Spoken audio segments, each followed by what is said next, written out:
Hello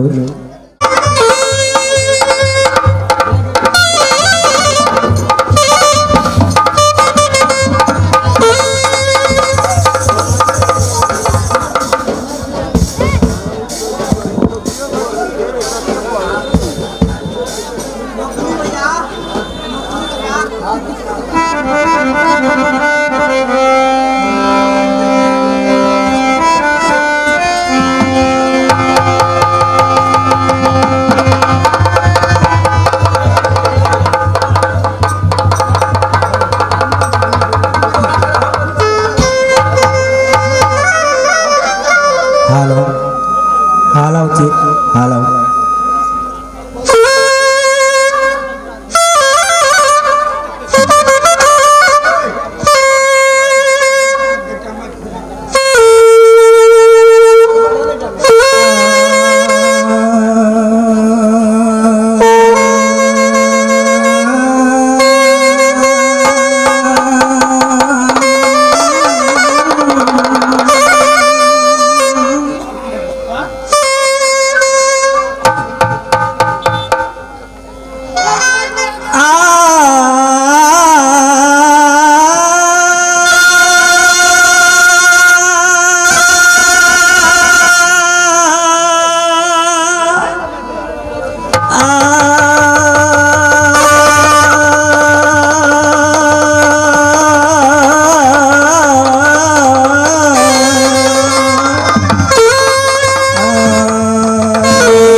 में पापी हो गई बाल रामा।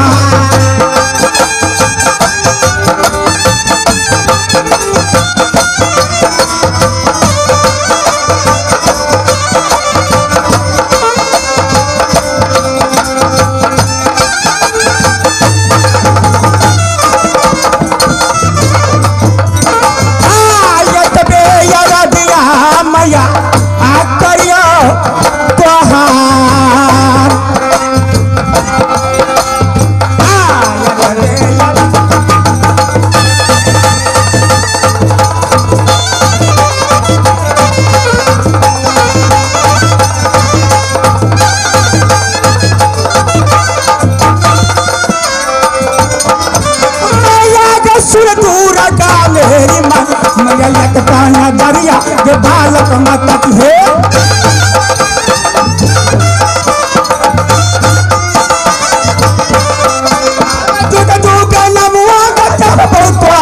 मैया तुके नमुआ दुनिया में जपबो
राजमाता के बड़े भाई का नाम अल्लाह सिंह पड़ गए और मेरा नाम परिया बोलो रुदल से कहा करता है।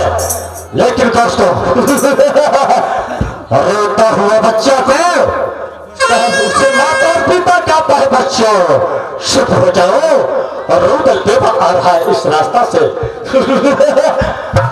रोता हुआ बच्चा अपने रोना का बांध कर डालता है। तब तो रुदल बेबा मैं यहाँ पे सुन में भागा पति मेरी माँ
जब तलवार छतरियों की रगड़ चलती है एकदम की रगड़ की आवाज जान से निकलती है।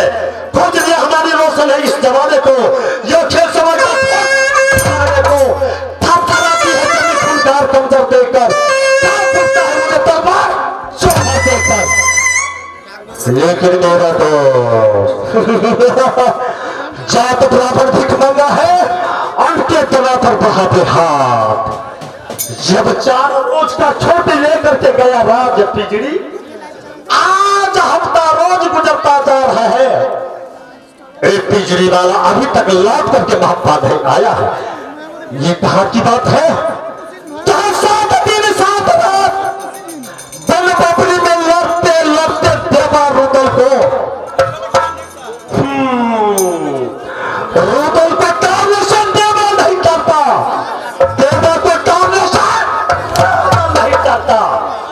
उस समय में आकर के माता जगदम्बा खड़ी हो गई और माता जगदम्बा ने बोली जो ये देवा और रुदल का जोर बराबर है इस दोनों को दोस्ती हो जाना चाहिए। उसी समय में मैंने माता जगदम्बा के ऊपर टूट पड़ा जो इस बीच में आकर के तुम कौन धोखा देने वाली माता ए बोली अरे बेटा रुदल तुम कहा जाओ मैं दुर्गा हूं मैं हट्टी रहने वाली। तुम दोनों का जोर बराबर है तुम दोनों को दोस्ती हो जाना चाहिए। आप मैं बोला ठीक है माँ अगर तू बोलती है तो दोस्ती हो जाना चाहिए तो अवश्य मैं दोस्ती कर लूंगा। लेकिन ये धर्मन है। और मैं तो करिया मश का हालत नहीं जानते हैं, लेकिन ये तो 4 वेद 6 शास्त्र 18 पुराण 9 व्याकरण का हालत जानने वाले हैं।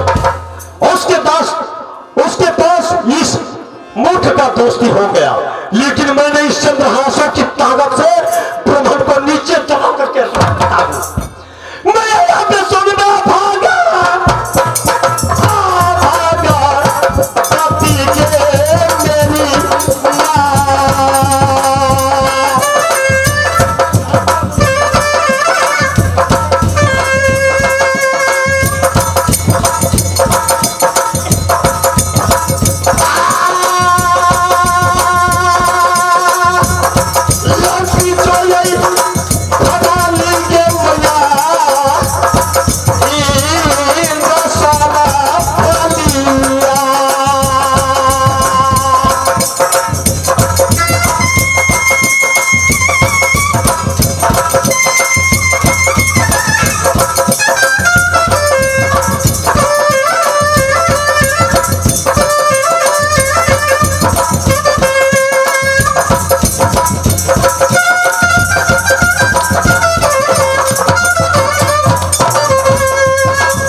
तुम्हारे लिए जहां रबल का पसेना चलता है वहां लंदन का रकत चलता है, ये तुम्हें मालूम है।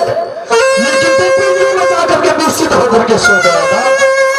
अब मैं तुम्हारा तलाश करता हूं जो तुम कहां जाकर के सो गया है और कहां आराम करता है।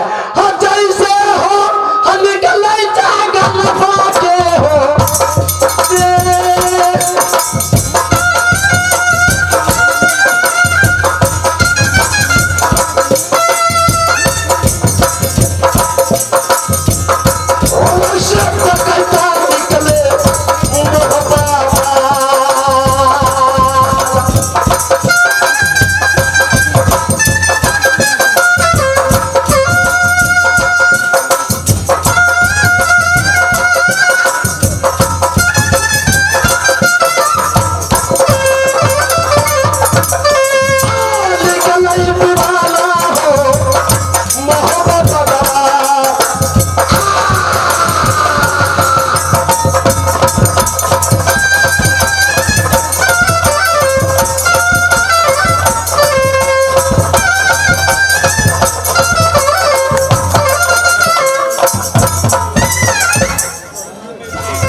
जाकी परा देवनंदन नाम। मैंने एक समय की रात गंगा घाट में मैंने कूदे खेलता था। जाकी वे रुदल सिंह के साथ उसी दिन विधाता ने मेरे को जोड़ी लगा दिया और जो तो मौका किया तो रुदल सिंह को साथ में मांगे जोर का प्रोग्राम किया और उसी दिन वे मान्य दुर्गा ने रुदल सिंह को मेरे दोस्ती लगा दिया है, लेकिन अभी तक दोस्त का मुलाकात तो नहीं हुआ है। अब मैं यहाँ से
किया है मालूम है, लेकिन यहाँ तुम्हारा पसेरा जाएगा, वहां ये खून खान का जाएगा।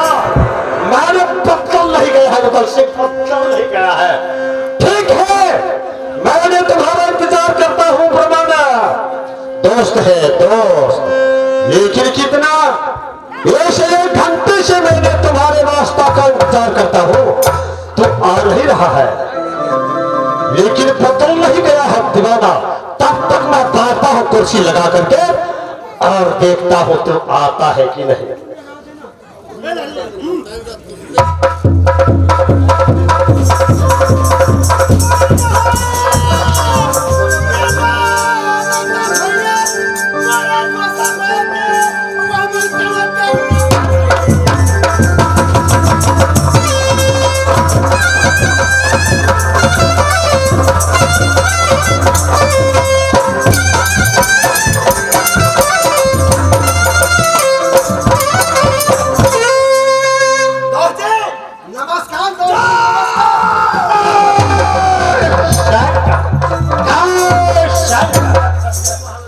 लेकिन ये बताओ, तुमने 4 रोज का छोटी लेकर के गया राज पिजड़ी, आज कितना रोज बीतता जा रहा है बताओ। मैं क्या बताओ, मेरे तो ऐसा थे, ऐसी मुसीबत पर गया था जी, इसलिए मुझे 2 दिन के बदले 4 दिन लगे 2 दिन। लेकिन मैं तुम्हें बताता हूँ,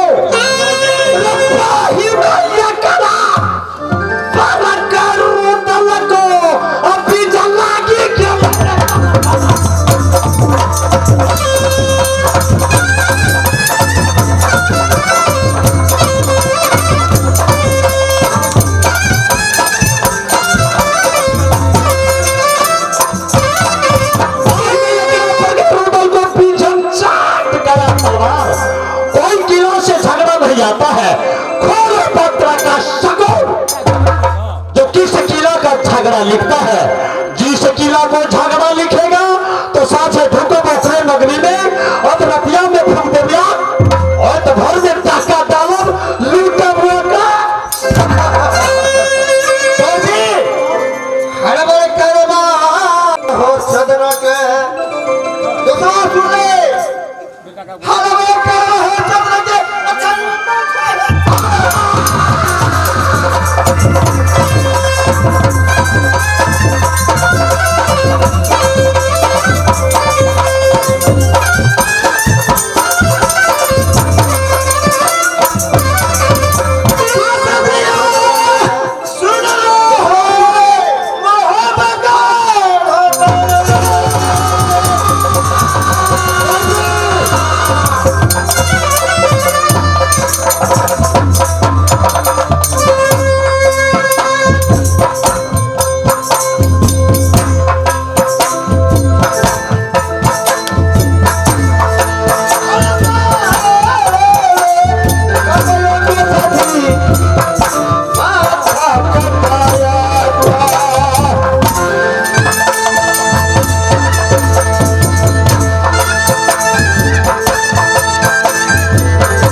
सगुन देखो। हाँ मैं पत्रा का सगुन देख दो। हाँ ठीक है जी सुनो। बोलिए। हाँ राजा जोगी पाखना। अच्छा खाली हाथ न देखना। इसका मतलब हाँ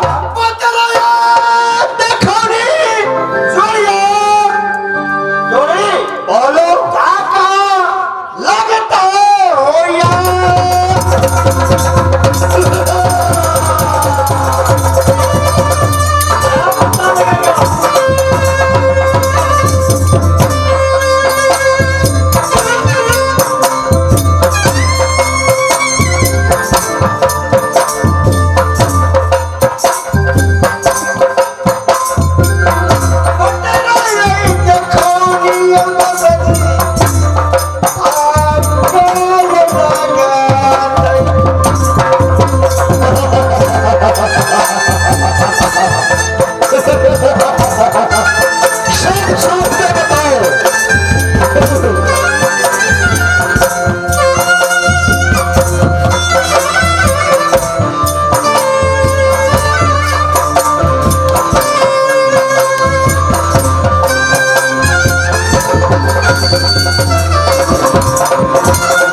तुम्हारे नाना ऐसा भैंसी दिया था खाने पीने के ढेर नहीं, लेकिन खैर दूध का नहीं, मुर्गाओं का ढेर लगा हुआ है।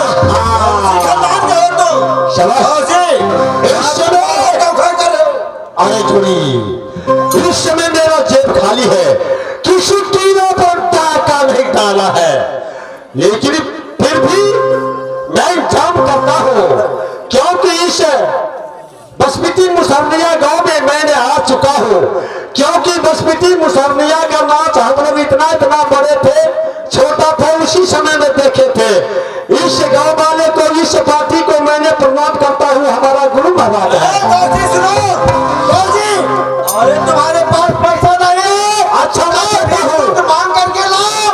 और उसकी दो जी पता को सबूत चाहिए सबसे भैया सुनो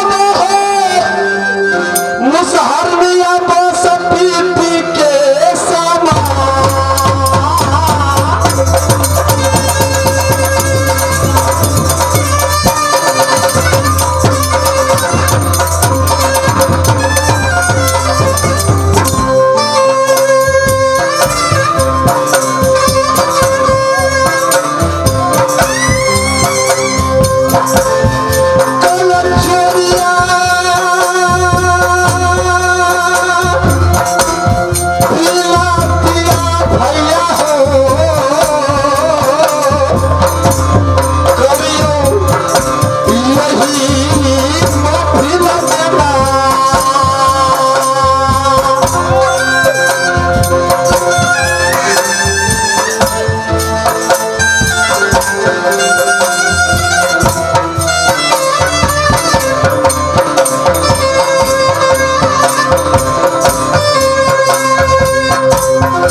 ये आ गए हैं इनाम के दौर पे आसवा मरिक जी, बनोला बनोली के रहे वाला वासी चे देवा और रुदल के मिलान पर पूरे 30 रुपए के पुरस्कार देने छे। भगवान ओकरा भोला भोको भोला ये साहब आ गए हैं महिला नारायण यादव जी, मुसहरनिया बिस्पिटी के रहने वाले साहब जी हैं। उनके तरफ से देवा रुदल के मिलने के लिए पूरे 51 रुपए के पुरस्कार से नमस्ते हैं। हमारे पार्टी की ओर से धन्यवाद। हरनी नारायण दादा जी देवा रुदल के पतरा दिखावे के लिए पूरे 11 रुपए के पुरस्कार देने थे। हमारे पार्टी की ओर से धन्यवाद। राजा जोगी पैखनाथ आ खाली हाथ ना देखना लीजिए। हाँ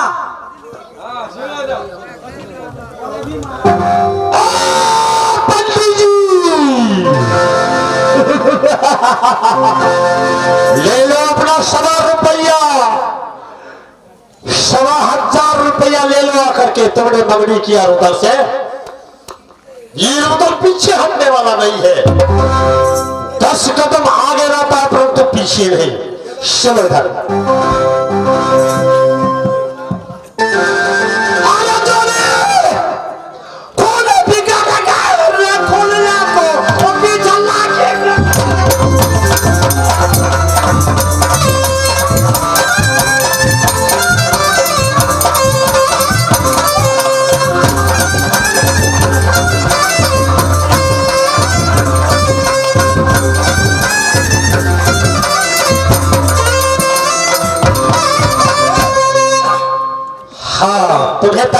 चाहिए न जोड़ी हाँ दो जी दही चूड़ा खाने के लिए खबर दो जी चलो दे दो इन लोगों को दक्षिणा दे दो ताकि खुशी हो जाए हमारा पत्रा उतरेगा आगे खेल बनेगा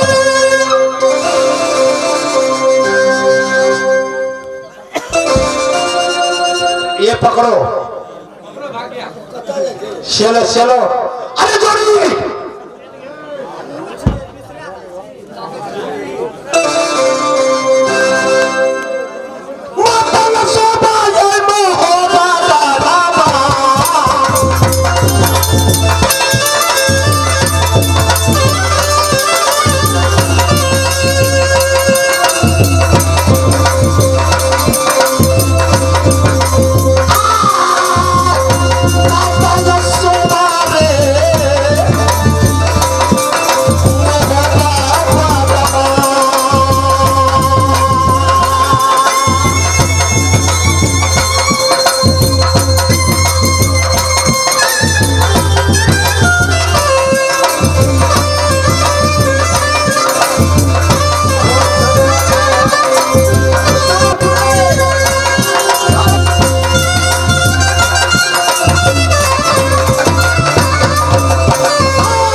पत्रा का शगुन देखो दोस्त जी मैं पत्रा में देखा हूँ क्या है पत्रा में दोस्त जी चलो कहा शिरो दोस्त जी कहा चलो चलो बैठो अच्छा अपने राजभवन में अपने आप को केला करो इधर सुनो सबसे पहले मिलन को बुलाओ मिलन को बुलाओ बैठो कुछ भाई कुछ दो तुम्हारे के लिए कुछ नहीं है ये छतरी लोग को बुला कुर्सी अरे मिलन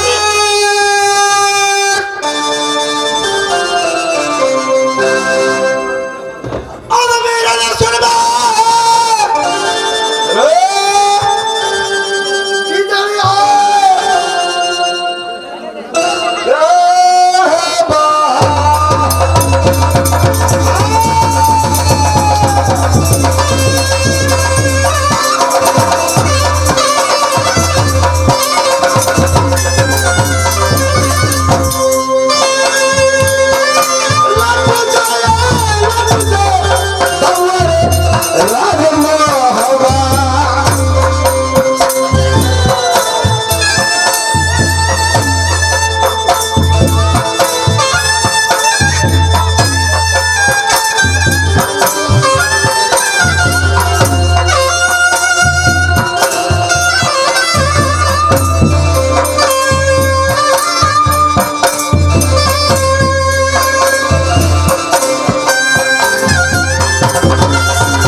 महाराज गोर लगे चेला 10 टका गो।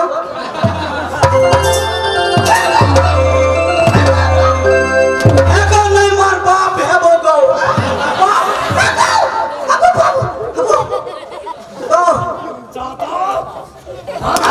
तूने बच्चा करता है मालिक क्या हो गया उजरा खून निकले छै।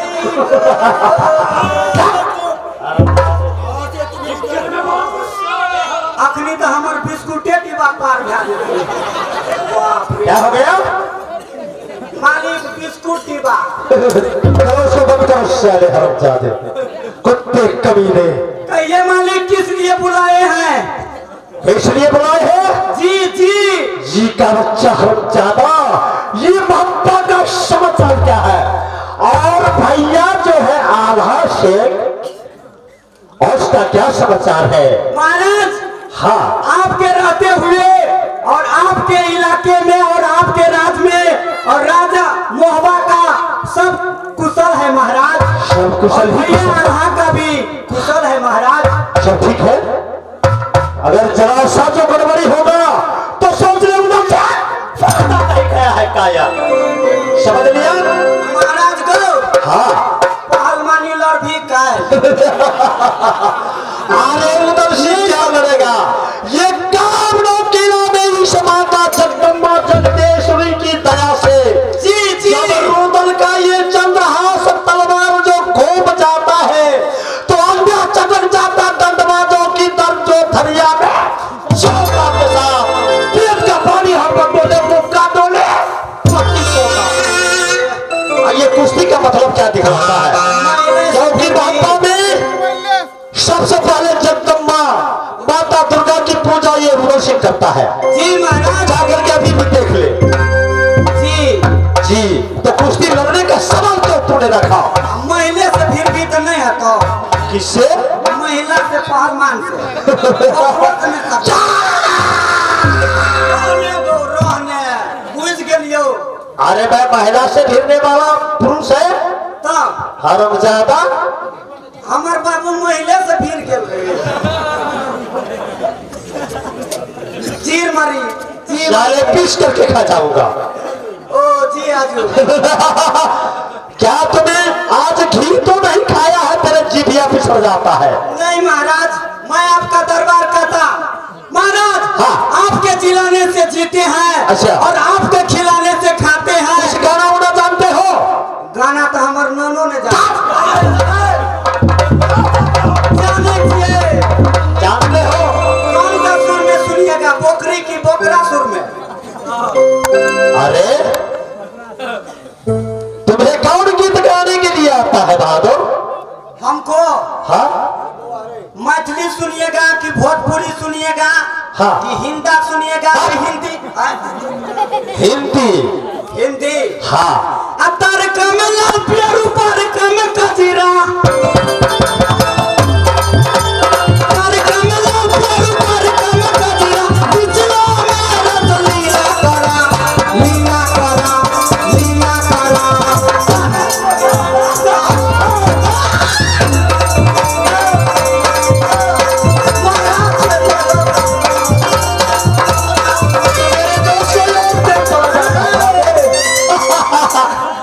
शाबाश बहादुर तू तो बहुत मजाक की नीरद है।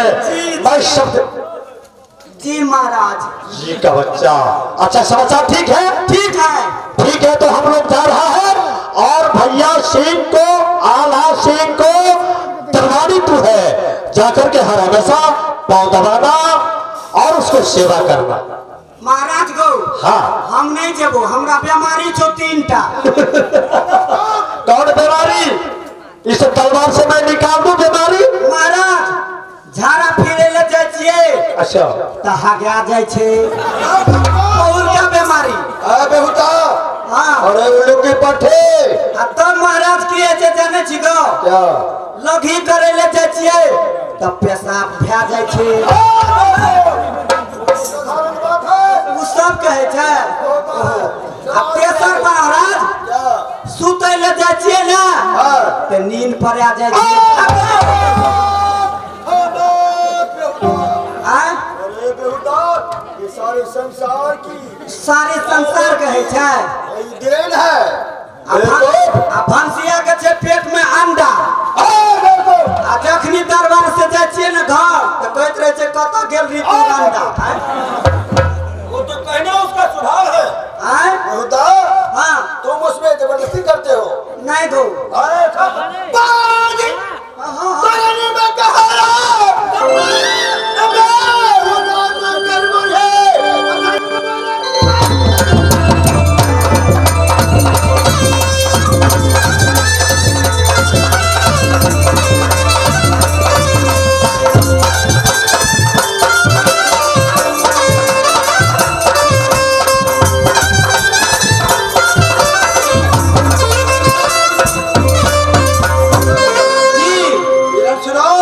हमारे दोस्त जा रहे हैं अखाड़ा में खेलने के लिए हाँ और तुम भैया मधुपति और जो है उसकी दौड़ी में तुम पहरा लगाना तो महाराज गो और क्या महाराज रे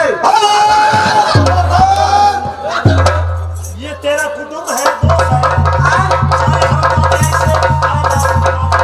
नहीं मुरई के तरकारी खेलकै ने तो पाछा से तना धनिया के आवाज अरे कहाँ पर मूले का तरकारी खाया रे कोमी आलू खाया तो तुम झूठ बोलता है आ बीच बीच में रहे चटनी में चलो ठीक है चलो निकलो यहाँ से तुम जाओ चल जेबो हाँ ले जाय छियो जाओ अरे जोड़ी तो तुम पत्रा का सबूत क्या बतलाया जो आज पत्रा नहीं देखा जाएगा ना अब हो जाएगा चलो दोस्त तब तक मैं दोनों दोस्त अखाड़ा में कुश्ती खेलेंगे अच्छा। उसके बाद वापस आ जाएगा अच्छा इसे हो अभी गलाई क्या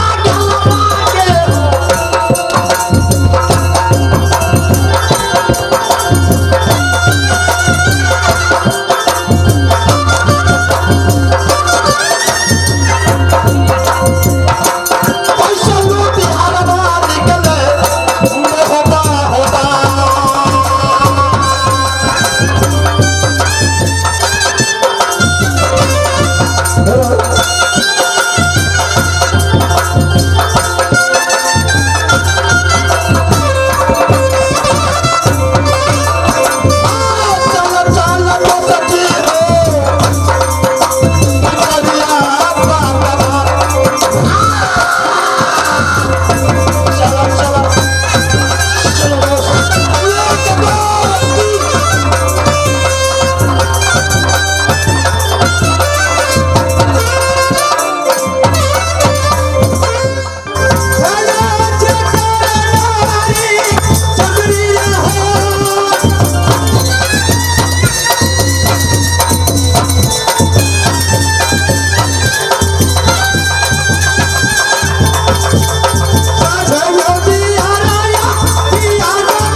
नैहर कहाँ? तो राज नहीं ना।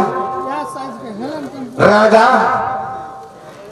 राजा साधक में कि कहा है मैया को नाम चांपा पड़ गए तो मेरी नाम सत्य सोना।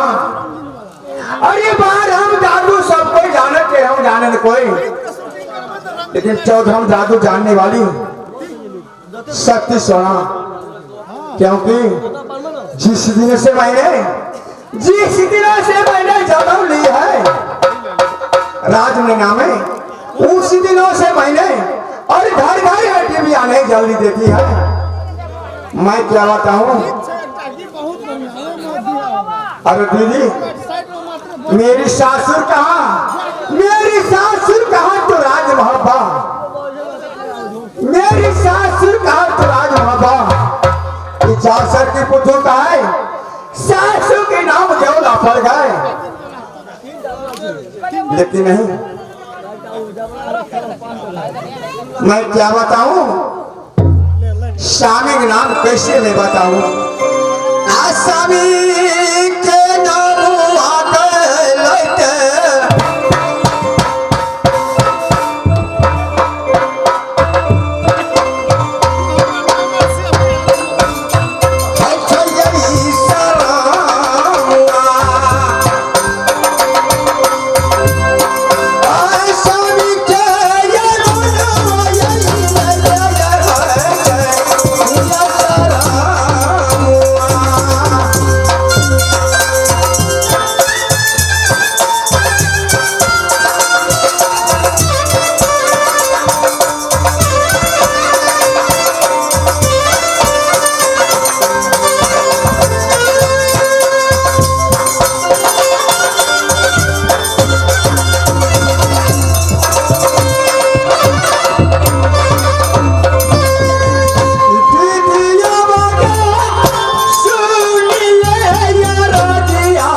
तो हमरा कने है एक आवश्यक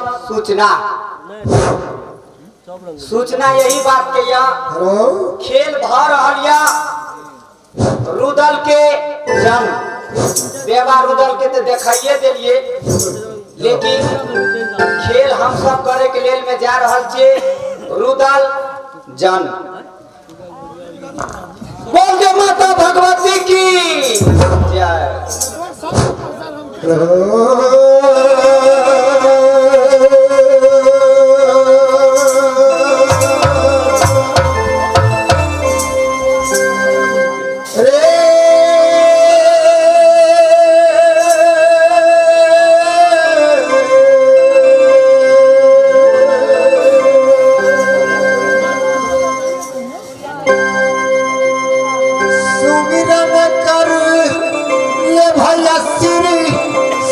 गणपति को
जासर पड़ता है। मैं पुत्र हूँ राजा चंदन सिंह का। दो पुत्र जेल लिया था राज सोढ़नी में। मेरा नाम जासर सिंह। मेरा भाई का नाम टोलर पड़ रहा है। आज पिता की अदालत में चल कर की उससे मिलना है। अगर रानी के लैया लगा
हमारे लोहा पार से चल करके आए हैं रामकांत सदय जी। जासर राजा के पाठ में खुश होकर के पूरे 10 रुपए के पुरस्कार नवाजते हैं।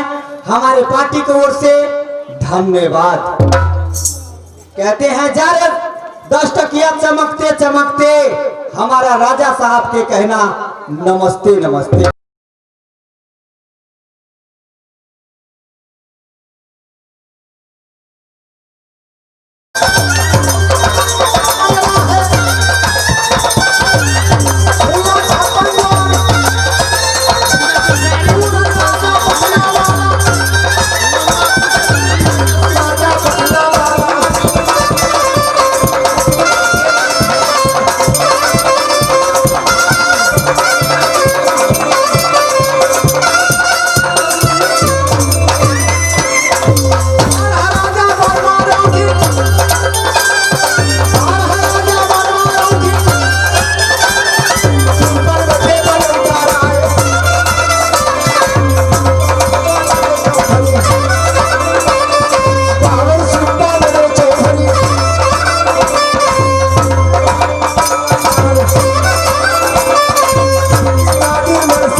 जब आगे का सुनो बयाम सुनो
बीतने जा रहा है। 4 पन में 3 पन बीत चुका है। पक्का हुआ याम को दुनिया में कोई विश्वास नहीं। इसलिए मेरा दिल में अभिलाषा होता है जो जासर और टोड़र का मंगवा कर को दोनों भाई का राज सोढ़ी में जगह को फटवारा कर दूंगा। या बे बबुआ या बे सोनवा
भैया का बंगला था जिनमें खुला 56 द्वार।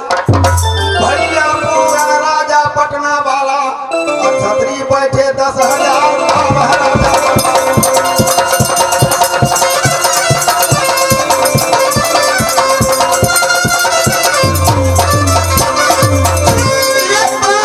राजा भैया बरमारो का तिरपन बैठे पनौजा राय। भैया 52 सुतपह का बैठक है जिनमें बड़े बड़े सरदार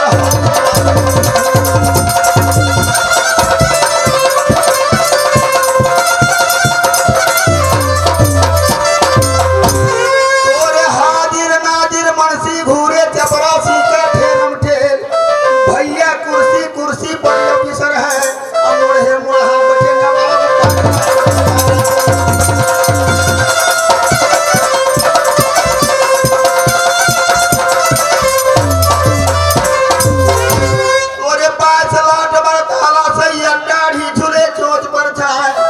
भैया हुआ सनहुला जब चांदी का अब ओझे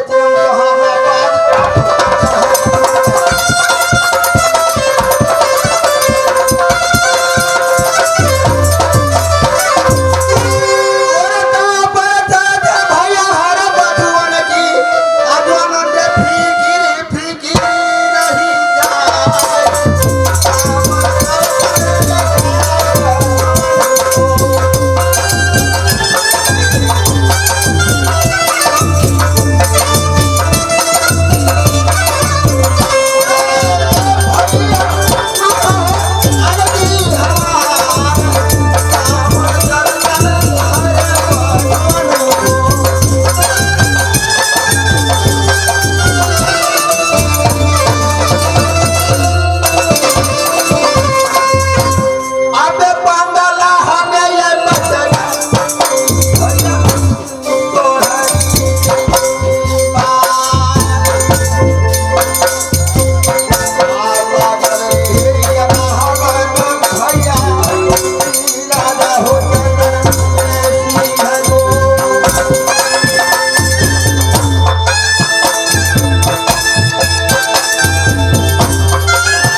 परंतु मैं क्या जानू, बेटी का हूँ राजा भी कुशिंग के,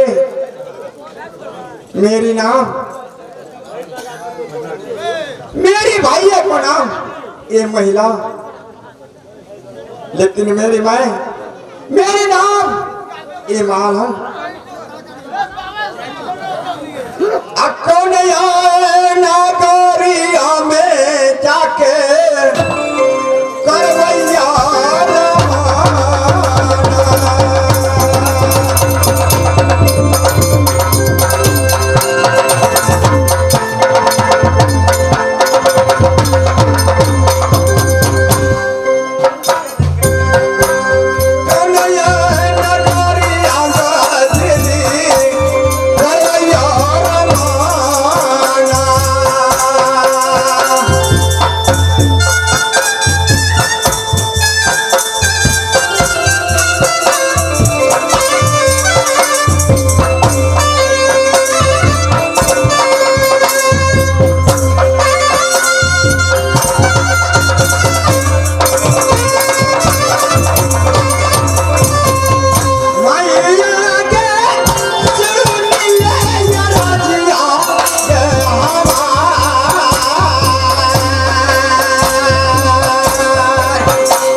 लेकिन अबला नारी,